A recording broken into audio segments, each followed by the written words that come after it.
This is a JustTheFab.com exclusive. I'm here with music legend, music icon, Grammy winner, Mr. Wyclef Jean himself. How are you? Good. How are you? I'm fantastic. Really happy to be here to talk about your new mixtape, April Showers. First of all, tell us where that name came from. What inspired that name? Well, April showers is just, the rain is a blessing. And when I left Haiti, I came to Brooklyn, and I remember being on the block. The dude was like, "Yo, they're about to spray up the block." The dude come rah, with his gun and just basically, and everyone's running, and he showers up the neighborhood. But out of something so dangerous, rises like roses like us. So it's almost like the rain can be a blessing. So the shower is a double metaphor. Like we have a joint in the actual song April Showers, we say, April showers falling every day. We're just trying to show the youth a different way.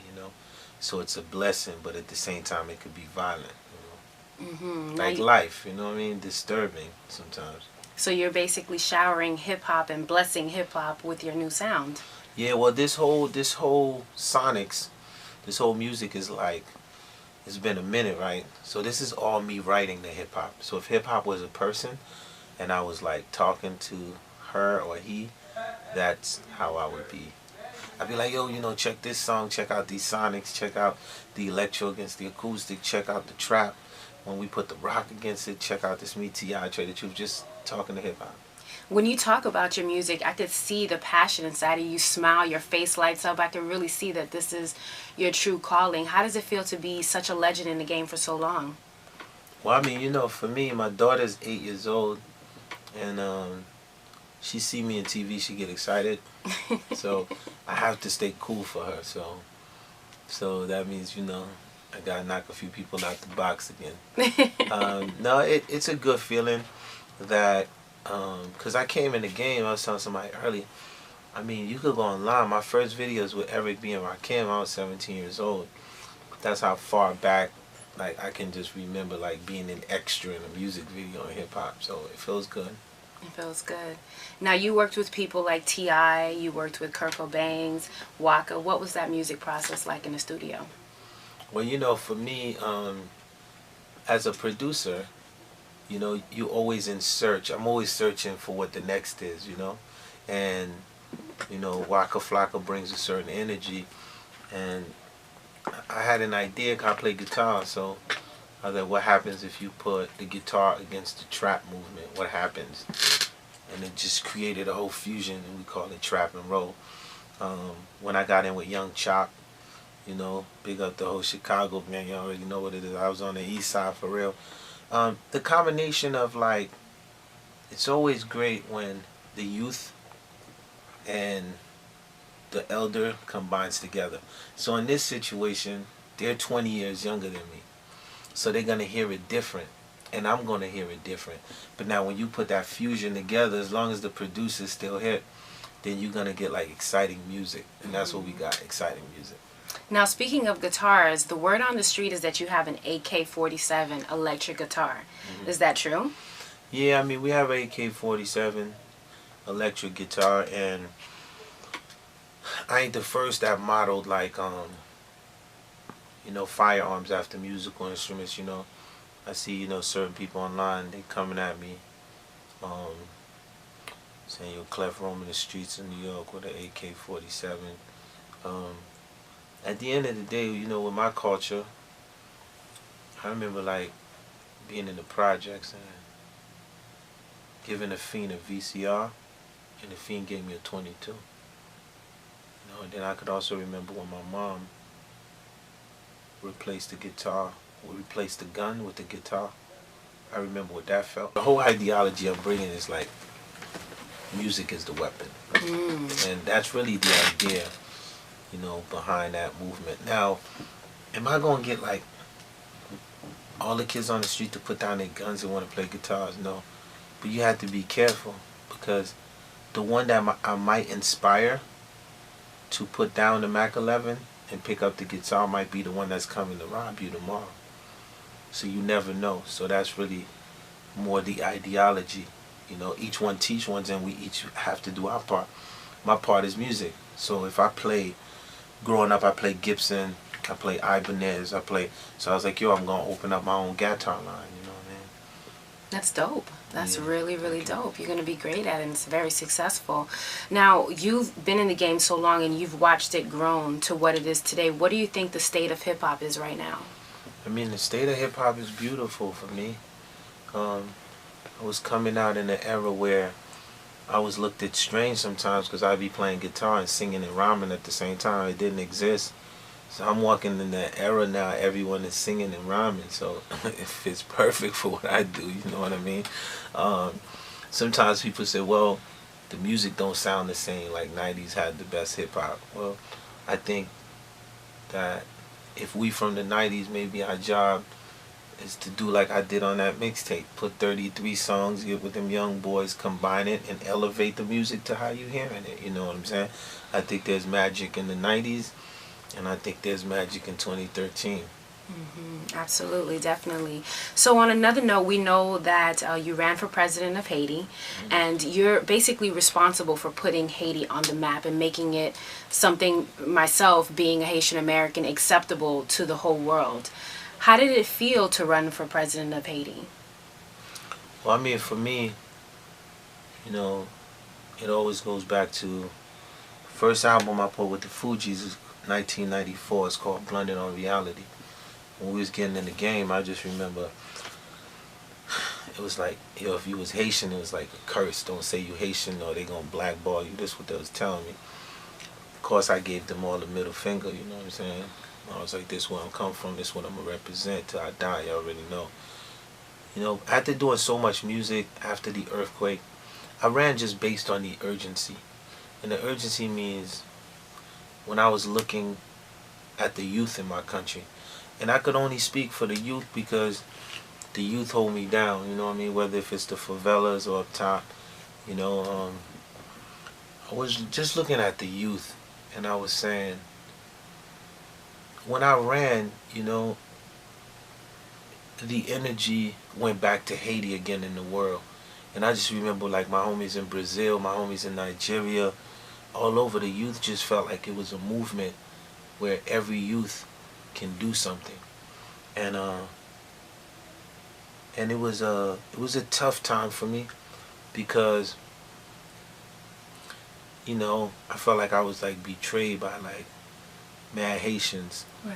You know, like especially the ones up here though, you know what I'm saying? Like real talk, because a lot of people fought for the movement, you know what I mean? Like I know like the Zoes, you know, they fought for a movement. I know the refugees, us, we fought for a movement. There's different people who fought for a movement. But like I was really doing this for us, meaning like, you know, if you leave there and you come here, they don't really want us to go back and like instill wisdom in the youth. They don't want that. So what happens is I just thought like I would get more support from like my Haitians up here to be like, yo, you know what I'm saying? Like we gonna move like a unit, you know what I'm saying? Because it's bigger than me. Like, I ain't choose myself. Like I could have came here, you know, made my money and chill like any other Haitian did when they came. But Like most Haitians do. yeah, so I was like, man, you know, the when you decide that you're gonna do something, but you know, something made me smile. And what made me smile was I was asked to come to talk to kids in a suburban school. I was like 12 years old, you know, and then when I walked in, they thought I was the president of Haiti.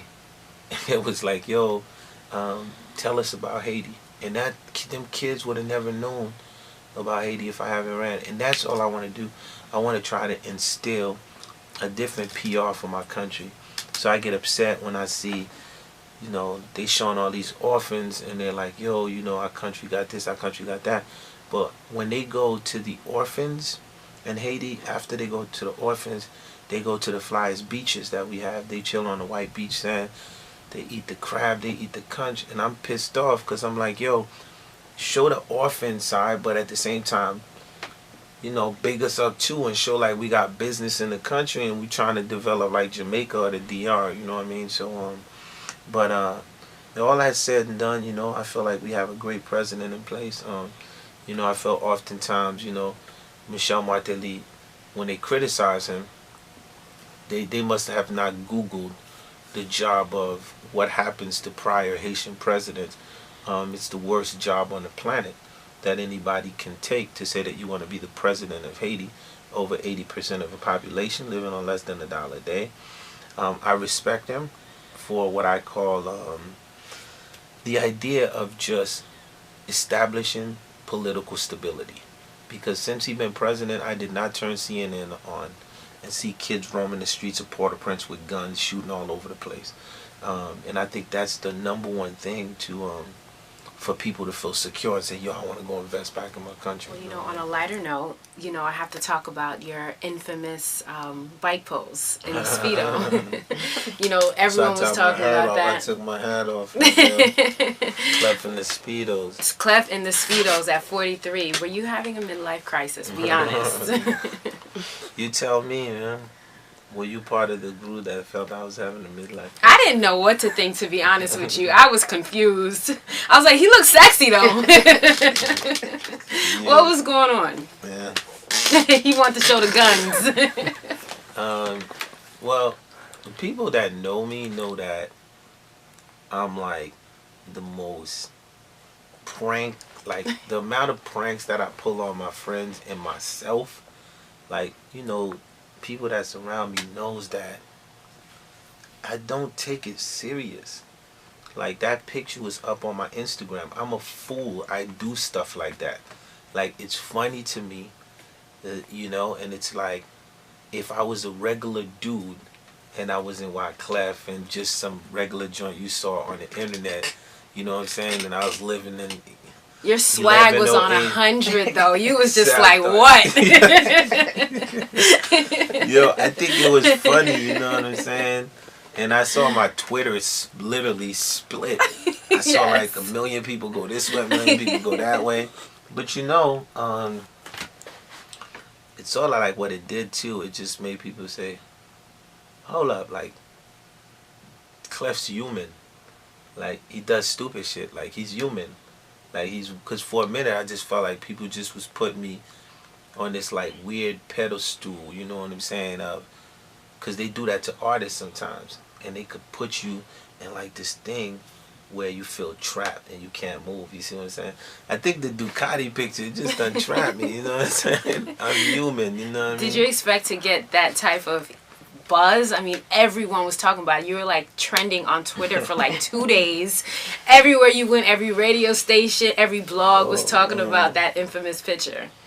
Yeah, I should have put a song up with the picture. You should have. It would have went platinum immediately. Recently, Lauryn Hill was sentenced to 3 months behind bars due to a tax evasion. Do you feel like that was a bit too harsh? What are your thoughts on that?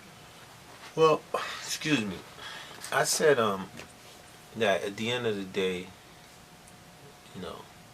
there's what you see and there's what you don't see, Everybody has tax problems once in a while. I remember when I was running for president, there was like, yo, he owes taxes, and I had to sign a check to the government for like 2.5.